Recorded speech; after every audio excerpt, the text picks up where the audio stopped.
A Single Man, directed by Tom Ford, is a gay social commentary drama that revolves around a depressed English professor who has recently lost his lover. The film follows Falconer on the day he plans to commit suicide. The film suits the classification of a drama according to genre theory, as it fits into the conventions of a drama through exploring themes of conflict such as grief, isolation, and love, and also includes a form of realization at the end of the narrative. A Single Man also criticizes homophobia of the 1960s, fitting the conventions of a social commentary. A social commentary provides an observation on issues within society and is often created in hopes to promote change by informing and educating its audiences about a problem that is deemed important to the creator. Other notable social commentary films include To Kill a Mockingbird and The Lobster. In A Single Man, Tom Ford deals with the issue of homophobia and how the LGBT community was often treated with hatred or ignorance. However, in this film, Ford does not solely focus on making a political statement, but rather looks at a section of society which is marginalized and reminds people that they too are human beings. I will focus on the film's portrayal of death and isolation when denied core human values such as love and grief amidst 1960s culture. The film first premiered at the Venice International Film Festival. Because A Single Man was released in a film festival, the level of active spectatorship was most probably much higher than if the film had a wide release, as the majority of the audience would have been made up of film aficionados. The film made a total of $28 million at the worldwide box office, and while that may not seem like a lot of Oscar bait, or Venice International Film Festival bait in this case, type films don't.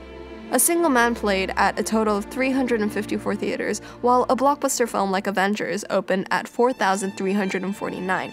And despite not making a large amount at the box office, it won the Queer Lion Award, and Colin Firth won the Volpe Cup for Best Actor in the Venice International Film Festival. Furthermore, they then proceeded to gain a nomination for the award for Best Actor at the Oscars.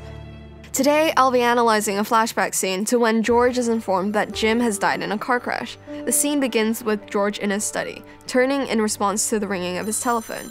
But a voiceover along with the sound of rain begins telling us that it's not diegetic. We are then taken to a flashback of George on the phone. The sound bridge gives us the effect that George is being pulled back into the memory. He speaks softly on the phone until the person on the other line reveals that he is not Jim, but in fact Jim's cousin.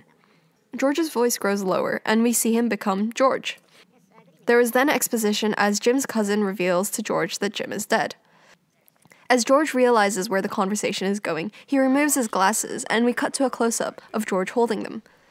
Through this, the audience is able to feel George's struggle to keep his cool, as the glasses signify a part of his armor as George. And we see him grasping onto it the same way he is grasping onto his control over his emotions. The phone call continues, and the dialogue highlights the homophobia that was predominant during that period. It happened late yesterday, but his parents didn't want to call you. I see. In fact, they don't know that I'm calling you now. The service is just for family. This line shows Jim's family's complete disregard for their love and highlights the isolation George and Jim had felt, and the loneliness and dejection George now feels alone. The camera slowly dollies into George's face, making him seem more vulnerable, as we can see his distress in a closer view. But it also gives the impression that he is trapped, as there is less room for him to move in the shot. There is no headroom and hardly any lead room, and throughout this shot, George often looks to his right, where there is less space within the frame, portraying the fact that George is trapped and unable to see his future, creating a sense of panic and loss. We then cut from this close-up to a side shot where George's face takes up around a third of the screen, but the darkness from the outdoors takes the other 2/3. It illustrates that loss and confusion are overwhelming George, and he is trapped and isolated. The fact that the source of darkness is from the outdoors also alludes to the fact that George and Jim are only safe indoors within the confines of a domestic environment. Jim died in a car crash in the snow because he was outside the safety of his home. It shows that Jim's death is not just an accident, but a death by social execution. We see George lost and confused, but unable to completely take in the fact that Jim is dead.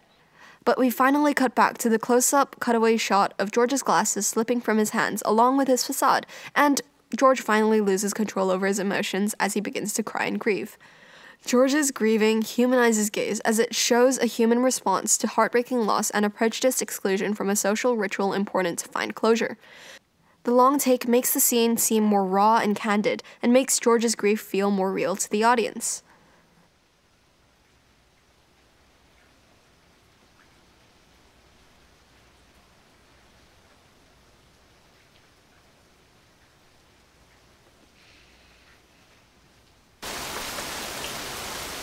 George then leaves his house and enters the pouring rain.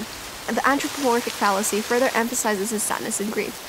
As the setting changes, the diegetic sound of rain suddenly becomes louder, and once it's paired with George in a wide shot in the middle of the rain, it conveys a feeling of being surrounded, overwhelmed, and also emphasizes George's loneliness.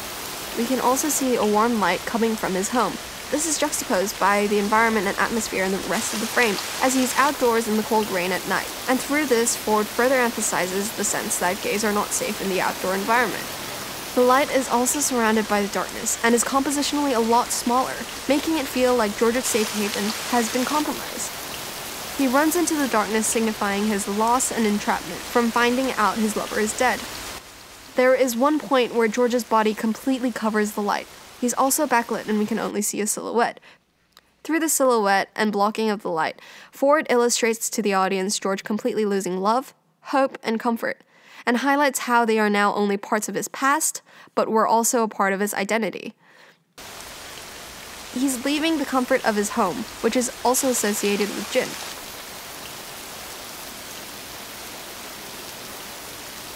When George finally reaches another home, he begins banging on the door, but the audience is only able to hear the sound of rain.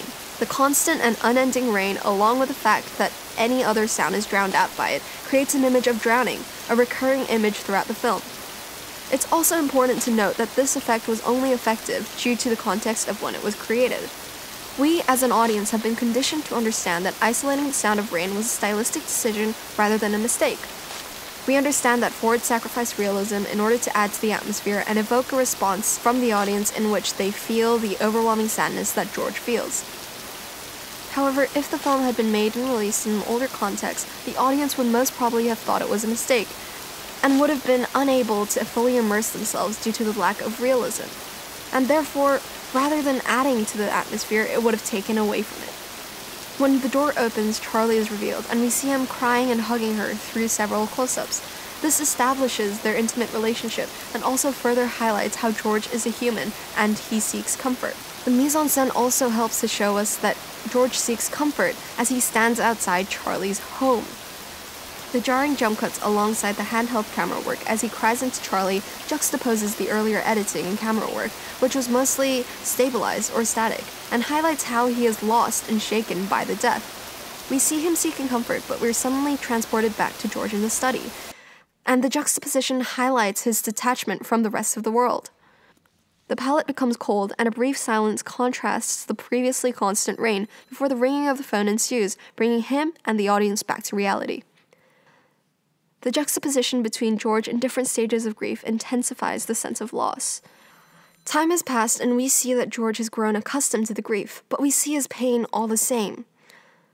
The out-of-frame lighting adds to the realism of the scene, showing us that it's set in the morning. However, the palette is cold and the light fades into darkness, adding to the gloomy and bleak atmosphere. This contrasts his life within the house when Jim is present, where the palette is warm and saturated. Through this, Ford illustrates how George has lost the source of happiness and warmth in his life, and further highlights George's depression and grief, where everything seems dark and cold without Jim. The film also has a non-linear narrative, and we see this through the flashbacks that occur throughout the film. Once again, the context of when the film is released is important, as we have been conditioned to recognize a flashback. Years ago, a non-linear narrative would have thrown many people off. While in most other films, flashbacks are just used to give insight into the character's former life, in A Single Man we learn how the past is affecting the character in the present through the use of montage theory. It creates a sense of reminiscence and loss as well as grief. The palette also helps highlight this with the juxtaposition between the shots in the present, which are dark and desaturated, and shots in the past, which are warm. Another film that uses montage theory is Her by Spike Jonze, which is also about loneliness and isolation, as a lonely writer grieves over the separation with his wife. It's also important to note that a close-up always precedes a flashback in either movie. This creates the sense that we are looking into their thoughts and fragments of their memories, making it more personal and intimate, highlighting their grief and yearning for the past.